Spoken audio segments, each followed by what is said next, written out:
LNG سے لے کر کوئلہ بھی ہمارا پاکستان میں پیدا ہو سکتا تھا، لیکن انہوں نے ساری کے ساری اس پہ انحصار کیا اور آبی وسائل پہ بالکل بھی توجہ نہیں دی۔ اب یہ حکومت نے ڈیم شروع کر دیے ہیں اور یہ حکومت کے لیے کہ اگلے 10 سال تک ہم 10 ڈیم بنائیں گے اور پاکستان کی تاریخ کے سب سے بڑے آبی ذخائر 71 سال کے بعد پاکستان کو مہیا کریں گے۔ برآمدات، جیسے میں نے آپ سے ذکر کیا کہ بہت بڑا مسئلہ رہا پچھلی حکومت کا، یہ حکومت بھی شروع کے 2 سال جو ہے، جیسے میں نے کہا شروع میں خسارے کو، ڈیٹ ڈیفالٹ سے بچنے کے لیے، اس کے بعد اب ان کی توجہ ایکسپورٹ کی طرف آئی۔ ایکسپورٹ کی طرف توجہ صرف اس وقت ہو سکتی ہے جب آپ کی زراعت اچھی ہو۔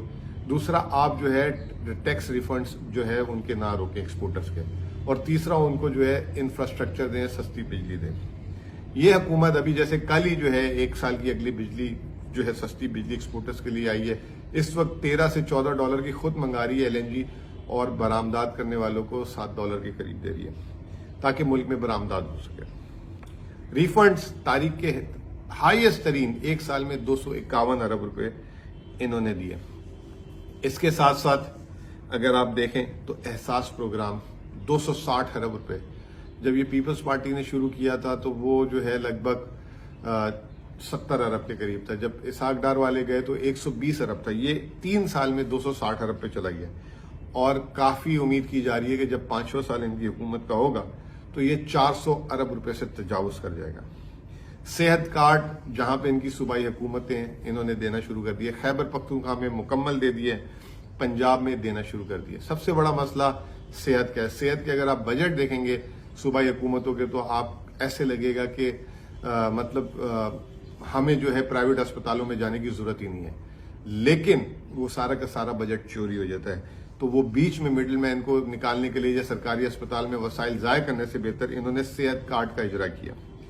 اب کسان کارڈ، پاکستان کی جیسے میں نے کہا کہ سب سے بڑی جو مشکلات ہیں وہ ہیں کسان زراعت، اور زراعت کے لیے کسان کو جو ہے آپ نے مدد کرنی ہے، اس کو قرضہ دینا ہے تاکہ وہ بیج لے سکے، اس کو پیسے دینے وہ کھاد لے سکے، ٹریکٹر لے سکے۔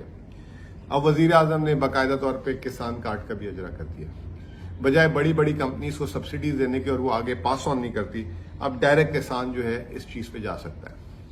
پھر کامیاب جوان پروگرام، ایک الگ پروگرام آ رہا ہے جو نوجوان نسل ہماری اس وقت بہت بڑی نسل جو ہے ورکنگ کلاس میں آ رہی ہے، لیبر کلاس میں آ رہی ہے، لیبر کے پول میں آ رہی ہے، ان کو جو ہے ہر ایک کو نوکری نہیں مل سکتی، تو اس کے لیے بھی ایک پروگرام شروع ہو چکا ہوا ہے جس پہ بہت تیزی سے کام ہو رہا ہے۔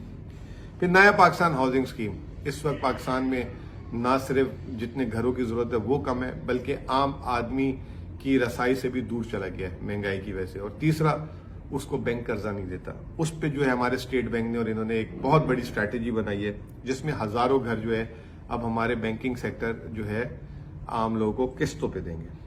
پھر اس کے بعد SME فائنینسنگ، ابھی تک آپ دیکھیں جتنی بھی پاکستان میں مراد لوٹ مار ہوتی ہے یا سارا کا سارا جو ہے بڑے کارخانے، بڑے ذمہ دار، ان کو SME کو کوئی پوچھتا نہیں ہے۔ شوکت ترین کو اس کا میں کریڈٹ دوں گا کہ وہ ابھی آئے اور انہوں نے اس پہ کام کرنا شروع کیا ہے، اور ابھی اسٹیٹ بینک نے باقاعدہ اس کا ایک سرکولر بھی نکالا ہے۔ یہ تمام چیزیں، اس کے علاوہ پاکستان نے کیا سختیاں دیکھی پچھلے 3 سالوں میں۔ جب یہ حکومت آئی تو صرف قرضے نہیں تھے، ہمارا خسارہ نہیں تھا، انڈیا جو ہے ہمارے اوپر 100% جو ایکٹیو ہو چکا ہوا تھا۔ انڈیا نے جو ہے کشمیر کی خود مختاری کو چھینا، اس کے بعد پاکستان میں اٹیک کیا، اس کے جواب میں جو ہے پاکستان نے انڈیا پہ اٹیک کیا اور ان کا ایک جہاز مار گرایا۔ یہ ایک بہت بڑا ایونٹ تھا، ایک طریقے سے ہم نے ایک چھوٹی سی جنگ بھی ان 3 سالوں میں دیکھی۔ پھر اس کے بعد آخری میں جو ہے کرونا وائرس، یہ تو وہ چیز تھی جس سے صرف پاکستان کیا پوری دنیا میں اس نے تباہی مچا دی، لیکن اللہ تعالیٰ نے جو ہے اور اس حکومت نے اللہ پہ جو ہے توکل کر کے کچھ فیصلے کیے کہ عام آدمی جو ہے وہ بھوکا نہ مر جائے، اور اس حکومت نے تسلیم کیا کہ ان کی استطاعت نہیں ہے کسی کو کھلانے کی، وہ اللہ کی زمین پہ خود جائے اور پھرے اور وہ اپنا رزق اور روزگار لے کر آئے، تو وہ وہاں پہ بھی جو ہے کامیابی حاصل کی اور دنیا کی 3 بہترین معیشتوں میں شامل کر دیا، نہ صرف گروتھ پوائنٹ آف ویو سے بلکہ کرونا سے فائٹ کرنے میں بھی۔ احساس پروگرام دنیا کا 4تھا بہترین پروگرام۔ تو یہ 3 سالوں کے ان کی رپورٹ کارڈ تھی، اور ان 3 سالوں میں یہ جو رپورٹ کارڈ تحریک انصاف نے جتنے کم وسائل اور چیلنجز، اس کے بعد عالمی دنیا پوری ہمارے خلاف کھڑی ہو گئی افغانستان کے مسئلے کو لے کر اور دوسرے مسائل کو. انڈیا دوسری طرف سے اس نے پوری اپنی جسے کہتے ہیں توانائی لگا دی کہ پاکستان کو پیچھے کر سکے. لیکن الحمدللہ یہ حکومت، اس کی ایک وجہ تھی. اس حکومت نے سب سے پہلے تو اس ملک کے جو 2 سب سے بڑے ادارے تھے، جوڈیشری اور آرمی یا اسٹیبلشمنٹ، ان کے ساتھ جو ہے ایک پیج پہ آنے کی کوشش کی، تعاون کیا تاکہ جو ہے کاموں میں مداخلت نہ ہو سکے اور پاکستان آگے بڑھ سکے. یہ ایک بنیادی فرق تھا اس حکومت کا پچھلی حکومتوں کے مقابلے میں.